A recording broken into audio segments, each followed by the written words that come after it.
கட்சி தோன்றியிருக்கின்றது. அந்த கட்சி தான் தேர்தலிலே வருகின்ற போது மாற்றத்தை தருகின்றேன், மாற்றத்தை தருவதற்காக வருகின்றேன், பெண்களை அப்படியே பாதுகாப்போம், எந்த இடத்திலும் கஞ்சா, எந்த இடத்திலும் லாட்டரி சீட்டு விற்காது என்று மேலிருந்து ஓங்கி ஓங்கி சத்தம் போட்டார்.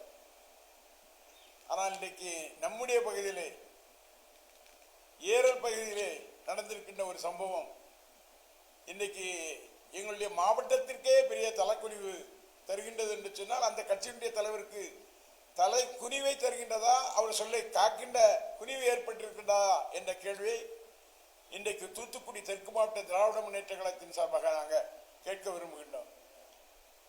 2 பேர் என்று சொல்கின்றார்கள். 2 பேர் அந்த பெண்ணை கூட்டிக் கொண்டு சென்று அதற்கு மயக்க மருந்தை கொடுத்து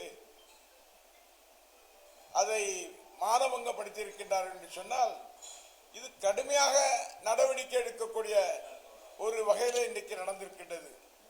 இது போன்ற அநியாயங்கள் இதுவரை தமிழ்நாட்டிலே நடந்திருக்கின்றதா என்று சொன்னால், இதுவரை நடக்கவில்லை என்று தான் சொல்ல வேண்டும். அதில் செல்கின்ற யாரு சொன்னா, அவருடைய கட்சியை சேர்ந்த தவேக கட்சின்னு ஒரு கட்சி இருக்குல்ல, அந்த கட்சியை சேர்ந்த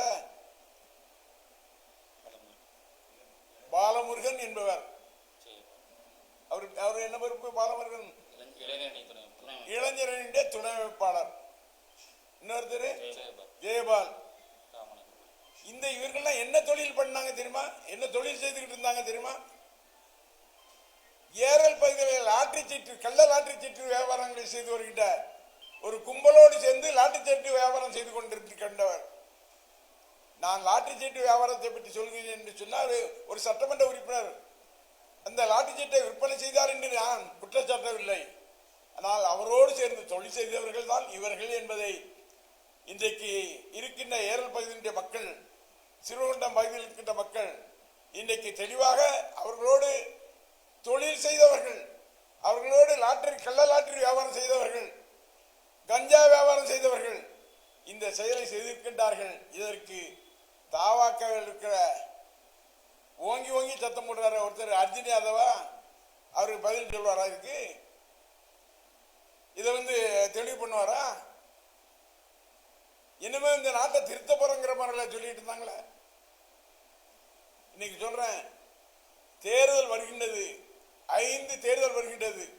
இந்த 5 தேர்தலில் அவர்கள் எந்த வகையில் வெற்றி பெற முடியாது. ஏனென்று சொன்னால், மக்கள் இன்றைக்கு தெளிவாக விழித்து விட்டார்கள். ஏதோ ஒரு மயக்கத்தில் நாம் போட்டு விட்டோம், தவறு செய்து விட்டோம் என்ற உணர்வு இன்றைக்கு தமிழகம் முழுவதும் இல்ல, எல்லா பகுதியில் இருக்கின்ற மக்களும் தவறு நடந்து விட்டது, நம் தமிழ்நாட்டே ஏதோ ஒரு வகையிலே கெடுத்து விட்டோம் என்ற வகையிலே எண்ணுகின்ற வகையிலே இன்றைக்கு எல்லோரும் சொல்ல ஆரம்பித்து விட்டார்கள். அதனுடைய பதில் வர இருக்கின்ற இடைத்தேர்தலில் பிரதிபலிக்கும். இது போன்ற பெண்களை மானபங்கப்படுத்துகின்றவர்கள், அதுபோல கள்ள லாட்டரி வியாபாரம் செய்கின்றவர்கள், கஞ்சா செய்கின்றவர்கள் யார் என்று சொன்னால், இன்றைக்கு அதிகமாக இருப்பவர் புதிய கட்சி இருக்கின்ற, அந்த புதிய கட்சி தொடங்கப்பட்டிருக்கின்ற அந்த கட்சியில் இருக்கின்றவர் தான் அதிகமாக செய்கின்றார்கள் என்று காவல்துறையும் சொல்கின்றது, பொதுமக்களும் சொல்கின்றார்கள். இதற்கு அந்த தலைவர் சரியான பதிலை தருவாரா என்ற கேள்வியை சாதாரண ஒரு திருச்செந்தூர் தொகுதியில் இருக்கின்ற சட்டமன்ற உறுப்பினராக அந்த கேள்வியை நான் கேட்கின்றேன். அதற்கு அவர் பதில் தர வேண்டும் என்ற வேண்டுகோளை வைக்கின்றேன்.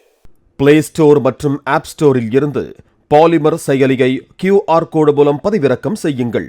செய்திகளை உடனுக்குடன் பெறுங்கள்.